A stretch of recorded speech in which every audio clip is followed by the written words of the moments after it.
Assalamualaikum warahmatullahi wabarakatuh. Salam sejahtera buat kita semua. Bertemu lagi dengan saya Aurelita Sari dalam pembelajaran jarak jauh mata pelajaran Bahasa Indonesia kelas 12. Pada video kali ini kita akan membahas materi tentang kurikulum vitae. Kurikulum vitae yang biasa disingkat dengan CV, yang biasa kita kenal dengan daftar riwayat hidup.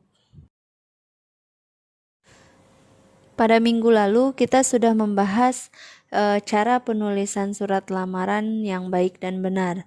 Nah, salah satu lampiran yang harus dilampirkan pada surat lamaran yaitu kurikulum vitae.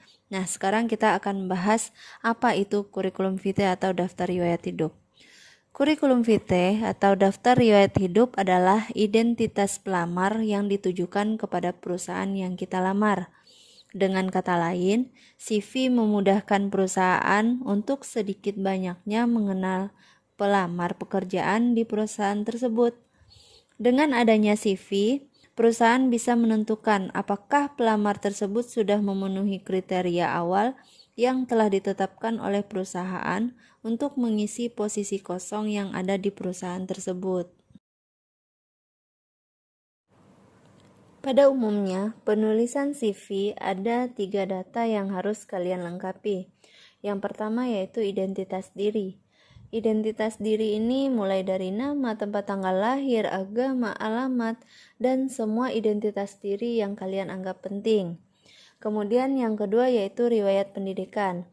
Riwayat pendidikan ini silahkan kalian isi dari mulai kalian sekolah. Contoh, tahun 2000 sampai 2001 kalian sekolah di TK Sitisari. Kemudian SD-nya di tahun 2001 sampai berapa? Ditulis SD-nya di mana. Kemudian SMP-nya di mana dan seterusnya sampai kalian lulus.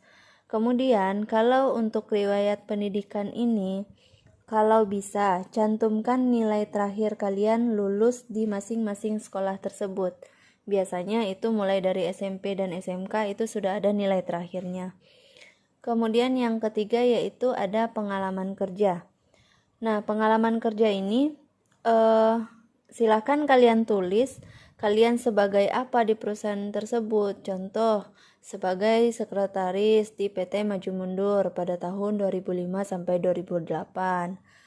Nah, kalau untuk riwayat pendidikan, urutan penulisannya dimulai dari yang terendah sampai yang tertinggi.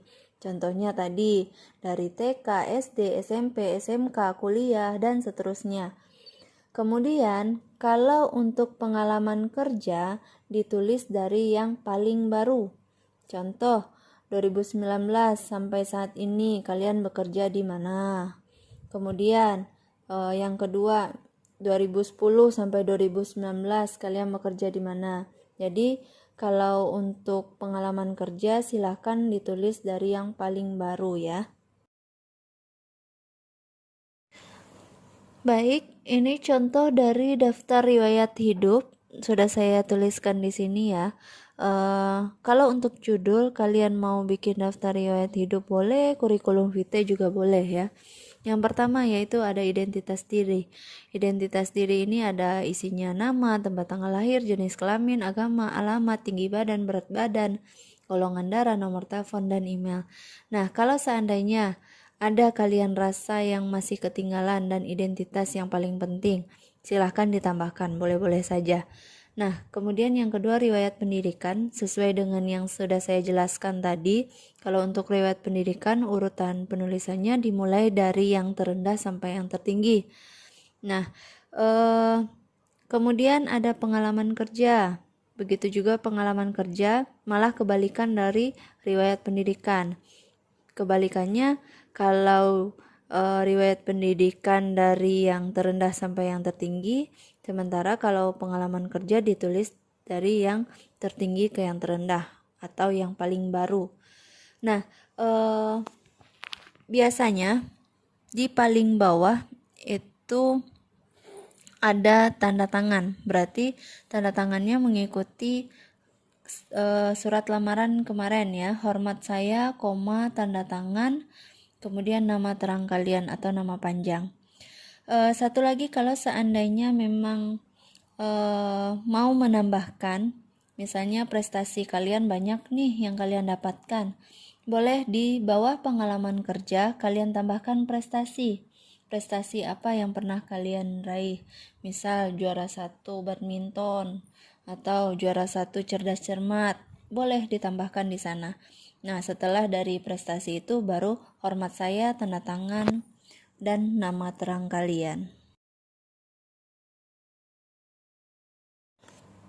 Nah, kalau yang ini contoh dari template CV yang ada di internet. Nah, kebanyakan sekarang orang kalau untuk membuat CV diambil dari internet, nanti diedit dengan menggunakan foto dan identitas kalian. Kalian bisa lihat di Google ya, nanti dicari, bisa di-download. Nah, kalau untuk template yang ada di internet ini, mungkin kalian hanya tinggal mengisi nama identitas kalian aja, nama, tempat tanggal lahir itu diganti dengan identitas kalian.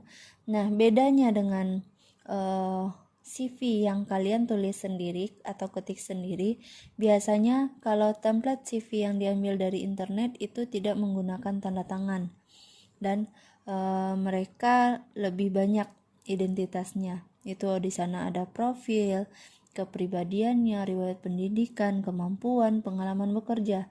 Nah, nanti kalau seandainya kalian memilih template CV di internet, kalian boleh menyesuaikan dengan keinginan kalian atau kemauan kalian.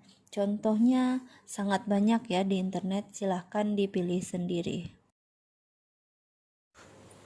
Sekian pembahasan dari materi saya kali ini, semoga dapat dipahami. Sekian materi dari saya, wabillahi taufik wal hidayah. Wassalamualaikum warahmatullahi wabarakatuh.